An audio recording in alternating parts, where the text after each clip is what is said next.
আচ্ছা, গ্রুপ 16-এর মৌলগুলোর যে হাইড্রাইডগুলো দেখো এখানে একটা দিয়ে দিয়েছে, এটা হচ্ছে হাইড্রাইডগুলোর বন্ড তাপীয় স্থায়িত্ব যাকে বলা হয়। এটা কি দেখছি আমরা না, স্থায়িত্ব যত নিচের দিকে যায় তত কমতে থাকে। অর্থাৎ যত নিচের দিকে যায় তত হাইড্রোজেন বের হওয়ার প্রবণতা, বন্ধন ভেঙে হাইড্রোজেন বের হওয়ার প্রবণতা বাড়তে থাকে। অর্থাৎ কি হয় না, তাদের বিজারণ ধর্ম বাড়তে থাকে। তাই বিজারণ ধর্মের ক্রমটা কি, এই যে বিজারণ ধর্ম সব থেকে বেশি হবে কার, তলারটার। H2T হচ্ছে সব থেকে বেশি বিজারণ ক্ষমতা, তার থেকে কম H2Ac, তার থেকে কম H2S, তারও আরও কম হচ্ছে H2O। আচ্ছা, এরপরে আমরা আসবো যে অক্সিজেনের ব্যাপারে। অক্সিজেন কি করে, তো গেল হাইড্রাইড। হাইড্রাইডের পরই আমরা যে কোনো গ্রুপের দুটো জিনিস গঠনের ক্ষেত্রে আসি আমরা। একটা হচ্ছে অক্সাইড গঠন, যে কোনো গ্রুপেই পড়তে গেলে পড়বে, যে একটা হচ্ছে অক্সাইড আর একটা হচ্ছে হ্যালাইড গঠন। আচ্ছা, এখানে অক্সাইডে কি হবে, অক্সাইডে হচ্ছে তোমার এক ঝলক দেখে নাও। এইখানে এই যে অক্সাইডগুলো দেখিয়েছে, দ্বিযোজ্যতা, চারযোজ্যতা, তিনযোজ্যতা, এগুলো কমন নয়, এগুলো না পড়লেও চলবে আপাতত। এই দুটোর মধ্যে মনে রাখবে, এই যে ট্রাই অক্সাইড যেগুলো আছে সেগুলো কিন্তু আম্লিক হবে, অর্থাৎ জলে গুললে অ্যাসিড তৈরি হবে। ঠিক আছে, এরা সবসময় সেটা নাও করতে পারে, যদিও সালফার ডাইঅক্সাইড যদি জলে গোলো সালফিউরাস অ্যাসিড পাবে।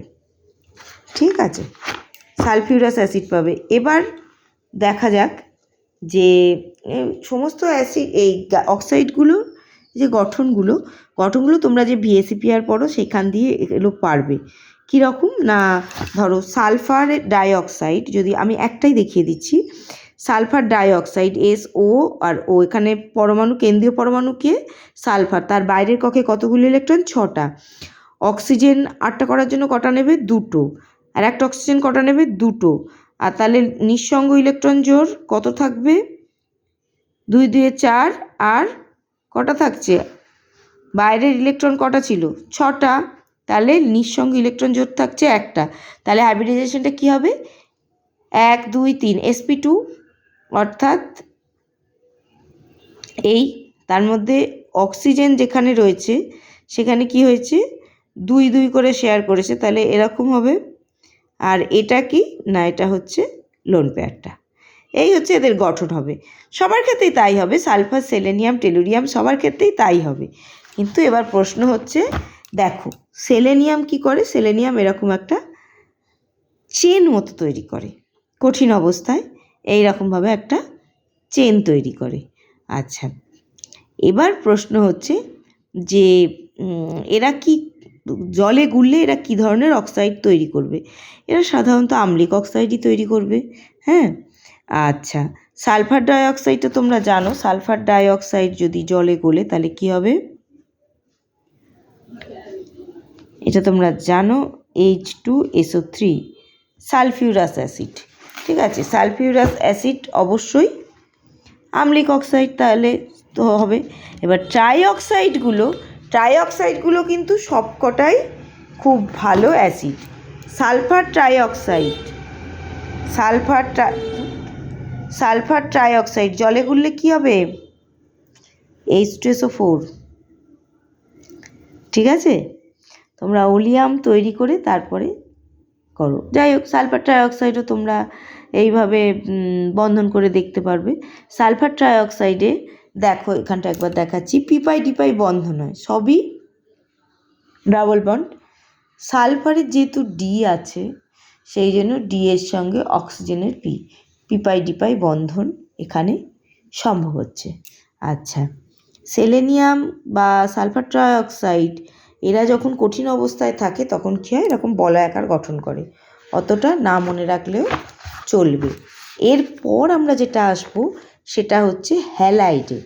আচ্ছা, হ্যালাইড বললে তোমার কি মনে হবে না, হ্যালাইড বললে প্রথমেই আমার যার কথা মনে হবে সে হচ্ছে ফ্লোরিন, যদিও আমরা ফ্লোরিনের থেকে বাকি হ্যালাইডগুলোকে একটু আলাদা করি। এখানে দেখো ফ্লোরাইড, এই যে সবাই ফ্লোরাইডের সঙ্গে এইখানে মোনোহ্যালাইড, এদের যেহেতু দুই যোজ্যতা সেইভাবে এখানে তৈরি করেছে।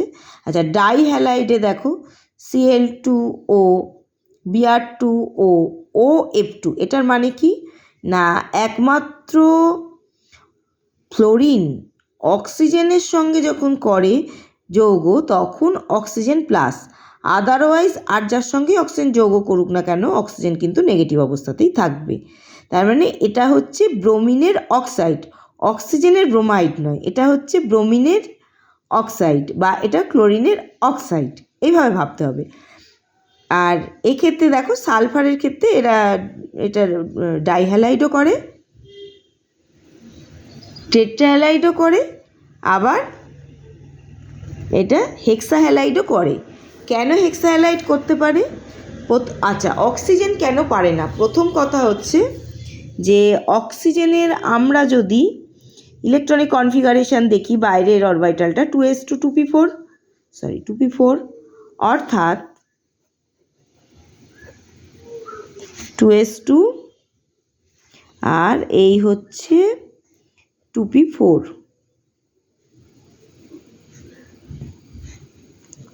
তাই তো? এবার এই ইলেকট্রন দুটোকে কোথাও পাঠিয়ে এই যে যোজ্যতাটা বাড়াবে সেই উপায়টা নেই। কেন নেই দেখো, বাকিদের থেকেও কোথায় আলাদা? আমরা তো দেখেছি তড়িৎঋণাত্মকতা অনেকটা বেশি, তাছাড়াও সালফারের ক্ষেত্রে দেখো এর সাইজটা বড়। আর কি না, এই যে 3s থাকলো, এই 3p থাকলো, এইখানে সব একটা একটা ইলেকট্রন রেখে ও কি করতে পারে না ইলেকট্রন দুটোকে এই যে ওর ফাঁকা ডি রয়েছে না সেখানে নিয়ে যেতে পারে। তাহলে এই 3d থেকে এইখানে এইভাবে এরা হাইব্রিডাইজেশন করে sp3d2 করতে পারে, যেটা অক্সিজেনের পক্ষে সম্ভব নয়। সেই জন্য অক্সিজেনের ক্ষেত্রে আমরা কিন্তু কখনোই যোজ্যতার বাড়ানোটা আমরা দেখতে পাবো না। আর একটা কারণ হচ্ছে যে বললাম ফ্লোরিন ছাড়া আর কারুর ক্ষেত্রে অক্সিজেন হ্যালাইড তৈরি করে না, হ্যালোজেনগুলো অক্সাইড তৈরি করে। তাই আমাদের এবার লক্ষ্য হবে আমাদের এই যে 4 বা 6 এই হ্যালাইডগুলো নিয়ে একটু কথা বলা। সেটা কি না, ধরো SF4, SF4টা কীরকম হবে? এসের কটা 6টা ইলেকট্রন ছিল, সরি এসের 6টা ইলেকট্রন নয়, ভুল বললাম। এসের হচ্ছে হ্যাঁ 6টা ইলেকট্রন, 6টা ইলেকট্রনের মধ্যে 6টা ইলেকট্রনের মধ্যে আমরা কি পাচ্ছি না 6টা ইলেকট্রনের মধ্যে 4 জনের সঙ্গে জুটছে, অর্থাৎ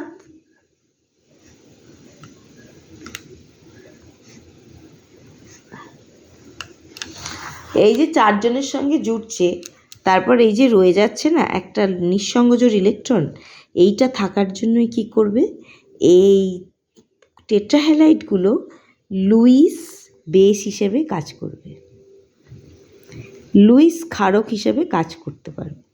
এবং সেই জন্য কি করবে এই SF4 ঝপাস করে BF3 লুইস অ্যাসিড জানো, এর সঙ্গে একটা যৌগ তৈরি করে ফেলবে, লুইস অ্যাসিড লুইস বেস।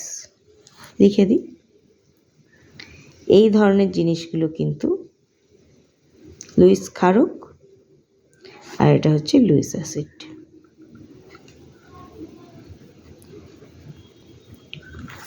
এই ধরনের যৌগগুলো তৈরি করতে পারবে। আচ্ছা, আবার একইভাবে SF4 F মাইনাসের সঙ্গে করে SF6 তৈরি করতে পারবে, SF6 2 মাইনাস তৈরি করতে পারবে, SF6 তৈরি করতে পারবে। আচ্ছা, এদের ইয়েটা কীরকম হবে সেটা আলাদা করে বলে দেওয়ার দরকার নেই। F4 কীরকম হবে দেখো, এসের থেকে 4টে F নেওয়ার পর কি থাকছে একটা লোন পেয়ার থাকছে, তাই তো 6টা 1 1 1 1 আর 1, তাহলে TBP এরকম। তাহলে এই এই এই এই এই হচ্ছে SF4 এর structure. One position occupied by lone pair, তাহলে এরকম হবে, একটা ডিস্টর্টেড টেট্রাহেড্রাল টাইপের স্ট্রাকচার হবে। অন্যদেরগুলো তাই হবে। আর 6 হলে কি হবে, এখানে আরও দুটো বাড়বে, বেড়ে কি হবে না sp3d2 হাইব্রিডাইজেশন এবং স্ট্রাকচারটা হবে অক্টাহেড্রাল। এই হচ্ছে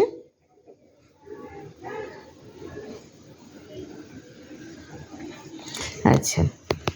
এবার আর একটা জিনিস যেটা দেখি বলেছে কিনা, আচ্ছা এবার মনে রাখবে যে যত বড় হয় অর্থাৎ সালফার থেকে সেলেনিয়াম, সেলেনিয়াম থেকে টেলুরিয়ামের দিকে যখন এই ইয়েগুলো হেক্সাহ্যালাইডগুলো যাচ্ছে, মানে SF6, ACF6 বা TF6, এগুলো কি হবে, এর থেকে এ তার থেকে এ সহজেই আদ্য বিশ্লেষিত হবে। অর্থাৎ আদ্য বিশ্লেষণের ইয়ে হবে কিভাবে না, সব থেকে বেশি আদ্য বিশ্লেষিত হবে এ, কার থেকে, এর থেকে। এটা কার থেকে বেশি না SF6। কেন না 6জনের 6টা ফ্লোরাইড চারদিক দিয়ে ঘিরে আছে, সেই অবস্থায় অ্যাটাক করছে H2O, তাহলে আমার তো চারদিকে বেশি জায়গা চাই। যেহেতু সালফারের থেকে সেলেনিয়াম, সেলেনিয়ামের থেকে টেলুরিয়ামের জায়গাটা বড়, সেই জন্য কি হচ্ছে না এই কোঅর্ডিনেশন নাম্বারটা বাড়াতে পারছে এবং এরা অ্যাটাকটা সহজে করতে পারছে, যেটা সালফারের ক্ষেত্রে সম্ভব হচ্ছিল না। আচ্ছা, এরপর আমরা আর একটা জায়গায় আসবো, এটা জেনে রাখো যে এই যে বিভিন্ন মৌলগুলোর ক্ষেত্রে ধর্ম দেখার জন্য চৌম্বক ধর্মটা মনে রাখবে যে অযুগ্ম ইলেকট্রন থাকার জন্য ডাই অক্সিজেন গ্যাসীয় তরল কঠিন অবস্থাতে হচ্ছে প্যারাম্যাগনেটিক, আর বাকিরা কিন্তু ডায়াম্যাগনেটিক, এটা মনে রেখো। আচ্ছা, এরপরে অক্সিজেনের বলছি তো, অক্সিজেন সবার থেকে আলাদা গ্রুপের মৌলগুলোর থেকে, তার কারণ হচ্ছে অক্সিজেনের হাই ইলেকট্রোনেগেটিভিটি, সাইজ খুব ছোট এবং তড়িৎ-ঋণাত্মকতা খুব বেশি হওয়ার জন্য আমরা দেখব যে অক্সিজেন বাকি গ্রুপের বাকি মৌলগুলোর থেকে আলাদা। আচ্ছা, এরপরে হচ্ছে অক্সিজেন প্রস্তুতি, অক্সিজেন মৌল হিসেবে বা ডাই অক্সিজেন আমরা যেটা বলছি O2। আচ্ছা, O2 প্রস্তুতির জন্য আমরা আলাদাভাবে কোনো জিনিস তোমাদের বোঝাচ্ছি না, দেখো একটু এটা পড়েছো KClO3 থেকে KCl+3O2। হ্যাঁ, বিভিন্ন জিনিসের এই যে অক্সাইড, ক্লোরেট, নাইট্রেট, ভারী ধাতুর নাইট্রেট, হ্যাঁ লেড, কপার, এদের ইয়ে করলে অক্সিজেন বের হয়ে যায়, NaCl। আচ্ছা, তারপরে হচ্ছে এই যে দেখো মার্কারি, সিলভার, লেড, এদের হিট করলে, এদের অক্সাইডদের হিট করলে আমরা অক্সিজেন পাচ্ছি। আর একটা খুব জরুরি জিনিস হচ্ছে এইটা, দাঁড়াও দেখাই, সোডিয়াম পারঅক্সাইড, তার মধ্যে জল যোগ করলেই কিন্তু আমরা অক্সিজেন পাচ্ছি। ঘরের সাধারণ উষ্ণতায় সোডিয়াম পারঅক্সাইডের মধ্যে জল যোগ করলে আমরা অক্সিজেন পাচ্ছি। আচ্ছা, সালফিউরিক অ্যাসিড, অক্সো অ্যাসিডের বিয়োজন করে, কিন্তু সেগুলোর জন্য সবই কী করা হচ্ছে দেখো, উত্তাপ লাগছে। একমাত্র এইটা হচ্ছে সাধারণ তাপমাত্রায়, এইটা কিন্তু ইম্পর্ট্যান্ট। হ্যাঁ, কি বললাম না, পারঅক্সাইডের সঙ্গে জলের বিক্রিয়া, এটাও দেখো সোডিয়াম পারঅক্সাইডের সঙ্গে KMnO4, অম্লায়িত KMnO4-এর বিক্রিয়া এখানেও হয়, কিন্তু এইটা হচ্ছে একদম সাধারণ তাপমাত্রায় খুব সহজ বিক্রিয়া। হ্যাঁ, এছাড়া আর কী হবে, তরল বাইরে থেকে পেতে পারি বা জলে তড়িৎ বিশ্লেষণ, এটাও জানো তোমরা, এইগুলো আমি আর আলোচনায় যাচ্ছি না। এরপর যেটা ব্যাপার সেটা হচ্ছে রাসায়নিক সক্রিয়তা। দেখো মোটামুটিভাবে অক্সিজেন কিন্তু ধাতু, অধাতু, ধাতুকল্প সবার সঙ্গে বিক্রিয়া করে, হাইড্রোকার্বনের সঙ্গে বিক্রিয়া করে, সালফাইডের সঙ্গে বিক্রিয়া করে, সবাইকে সঙ্গে বিক্রিয়া করে জারিত করে। আচ্ছা, এইখানে দেখো কতগুলো আছে, আঁশ ধাতুর লবণকে ইকে পরিণত করছে। হ্যাঁ, এগুলো একটু দেখে রাখবে। আঁশ ফেরাস সালফেট থেকে ফেরিক সালফেট, কিউপ্রাস ক্লোরাইড থেকে কিউপ্রিক ক্লোরাইড, এসেন্সিয়েল স্ট্যানাস ক্লোরাইড থেকে স্ট্যানিক ক্লোরাইড, ক্রোমাস থেকে ক্রোমিন। হ্যাঁ, এইগুলো হচ্ছে ওর ধর্ম। আচ্ছা, অক্সিজেন তাহলে বিজারণ কি কাউকে করছে না? অক্সিজেনকে যোগ কি সবসময় জানো নয়? না, একটি মাত্র উদাহরণ আছে। অক্সিজেন তোমার ফ্লোরিনের সঙ্গে যখন যোগ হচ্ছে তৈরি করছে OF2। দেখো, O2 প্লাস F2, হ্যাঁ, তৈরি হচ্ছে OF2। এটা আমি এখানে 2 দিয়ে দেবো। কোথায় গেল? এটা কি হচ্ছে? এটা +2, এটা -1। তার মানে এই ক্ষেত্রে অক্সিজেন বিজারকের কাজ করছে। এই একটি মাত্র জায়গাতেই অক্সিজেন কিন্তু বিজারকের কাজ করছে। আচ্ছা, এরপরে যেটা অংশ, ডাইঅক্সিজেনের ব্যবহার এমনি নর্মালি পড়বে, আর অক্সাইডের ব্যাপারগুলো আমি পরের ভিডিওতে আলোচনা করছি।